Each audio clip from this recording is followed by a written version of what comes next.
Hello, my name is Peter Bagge, and I'm here in Barcelona primarily to promote the new Complete Hate or Complete Audio edition published by La Cupola. I don't think comics have changed all that much in the last 25 years. The only difference that really comes to mind is how much you would read online as opposed to an actual book.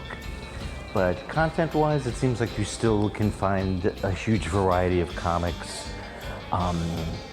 It seems like there's more comics than ever. There's more cartoonists than ever. Every time I go to a comic convention, there are so many cartoonists that, to me, it feels like there's too many. There's too much competition. I stopped doing hate for the most part about 20 or so years ago.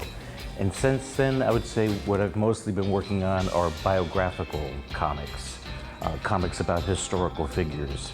And that started out with me just doing these short little one-page comic strips for various publications about various political figures, scientists from the past.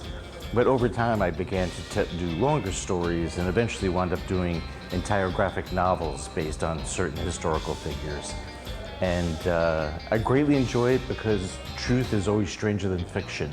And a lot of these people's lives, they were full of events that you just couldn't make up. I would like to think that my audience, my readership, would constantly be changing and renewing. It hasn't that much. There still are younger people who discover my work and like it. But for the most part, I feel like my readership has aged with me. Every time I'm at a comic convention, at least in the United States, I could spot one of my fans a mile away. It's always a middle-aged white man with graying hair, just like myself. Especially since I've been here, I'm very touched by how many people continue to tell me how much they relate to, particularly to my characters from my old hate comics, and especially the character Buddy Bradley. So he must mean something to a lot of people, considering how often I hear that. And Spain seems to be a country full of Buddy Bradleys.